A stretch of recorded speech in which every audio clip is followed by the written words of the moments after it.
Parce qu'au départ, on pourrait penser que pour des juristes, audace et résistance, ça n'existe pas, puisque les juristes doivent être des gens obéissants, la règle est obligatoire pour tous. Et là, vous dites justement, haute cour de justice, la Cour européenne des droits de l'homme, c'est cette cour unique en Europe, effectivement, qui doit mettre en œuvre des droits de résistance. Et c'est pour ça que ce thème aujourd'hui m'intéresse tellement. Parce que les droits fondamentaux, les droits de la Convention européenne des droits de l'homme, ce sont des droits de résistance des personnes, des citoyens, des individus, hommes et femmes bien entendu, de toute personne qui estime que dans sa vie professionnelle, dans sa vie familiale, dans sa vie de citoyen, ces droits fondamentaux ont été, ou elle estime que ces droits fondamentaux ont été violés, que ce soit le droit à la vie, c'est essentiel, l'interdit de la torture, la liberté d'expression, la vie privée. Et donc, les droits fondamentaux et les droits de la Convention européenne des droits de l'homme sont essentiellement des droits de résistance. Des droits de résistance contre, entre guillemets, les abus de pouvoir des autorités, quelles qu'elles soient, que ce soit l'État, et aujourd'hui c'est aussi les entreprises privées, donc ça s'étend. Donc la question des droits de résistance, pour moi, elle est vraiment au cœur des droits fondamentaux. Et alors la Cour européenne des droits de l'homme, au fond, son rôle, et c'est un rôle redoutable, ça il faut bien le dire, c'est de mettre en œuvre ces droits fondamentaux dans toute l'Europe, la grande Europe, 47 pays aujourd'hui, c'est la maison commune Europe, comme disait Gorbatchev.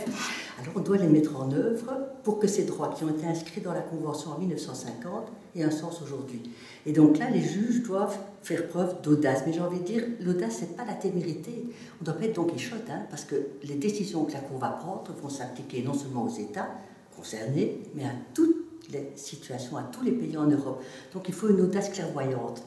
Et j'avoue que ce thème, qui est aujourd'hui le thème de votre université d'été, moi je le sentais confusément, mais je ne l'avais jamais conceptualisé comme on le fait ici. Donc maintenant, ça m'a donné l'occasion de le faire. Oui, on doit résister aux critiques, mais on doit aussi être audacieux pour donner un projet, une vision des droits de l'homme en Europe. Parce que résister n'est pas si simple. Et j'ai envie de dire que pour les femmes juges, et notamment dans des institutions comme la Cour européenne des droits de l'homme, je ne vais pas dire que c'est peut-être un peu plus difficile, mais oui, un peu plus difficile, parce que, évidemment, il y a toujours un peu cette idée, puisque les droits de l'homme concernent quand même des questions vitales, il ne faut pas être trop émotionnel, et les femmes, évidemment, alors que l'émotion chez tout le monde, les hommes et les femmes, bien entendu.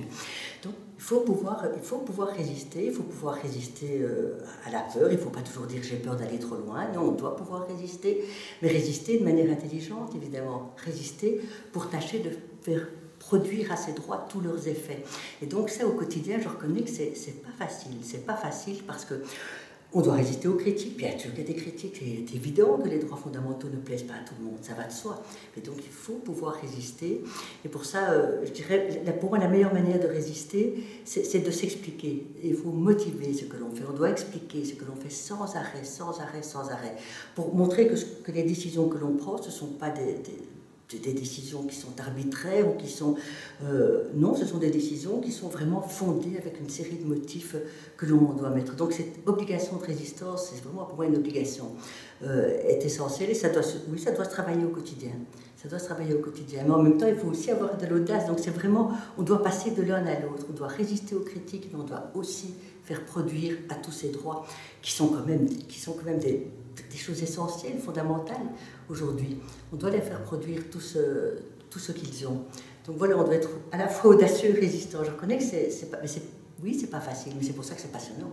C'est pour ça que c'est passionnant. Tout le monde le répète, c'est la crise. Moi, j'avoue, ce terme commence un peu à me préoccuper parce qu'une crise sans fin, j'avoue, ça n'a pas de sens. Une crise sans fin n'a pas de sens parce que ou bien on guérit ou bien on meurt. Donc cet état de crise dans lequel on est, crise économique, sociale, politique, enfin on entend ça 10 fois par jour. Moi, je crois qu'à un moment donné, il faut se rendre compte que c'est le signe d'une mutation. On doit accepter cette mutation. Les choses changent fondamentalement. Donc moi, je crois qu'aujourd'hui, une chose qui est vraiment essentielle, c'est qu'on se rend compte que, eh bien, il y a des mutations qui s'opèrent, dans toute une série de secteurs, et ça, il faut l'accepter, le vivre, l'accompagner et l'anticiper. Alors, dans le domaine des droits fondamentaux, qui pour moi est vraiment essentiel, ça je ne le cache pas, en ce moment de crise économique, je crois que je voudrais répéter et le dire, c'est que les droits de l'homme, ce n'est pas un luxe, c'est une nécessité. Il ne faut pas croire que parce que justement il y a cette situation de crise économique que maintenant les droits de l'homme, non, au contraire. Au contraire, il y a quand même une situation qui aujourd'hui est extrêmement préoccupante, c'est l'extrême pauvreté. L'extrême pauvreté aujourd'hui, alors voilà, là c'est vraiment un point sur lequel peut-être les droits fondamentaux devraient encore aller plus loin. Est-ce qu'un État peut accepter la responsabilité que populations et des personnes nombreuses dans tous les pays européens vivent dans un état d'extrême précarité. Donc ça, c'est vraiment, pour moi, un point vraiment essentiel. Et là, il faut de l'audace. Là, il faut de l'audace parce qu'on va dire, mais non, bien sûr, on ne peut pas porter toute la misère du monde, bien entendu, mais on doit chacun prendre notre part. Donc voilà, ça, c'est pour moi le point essentiel.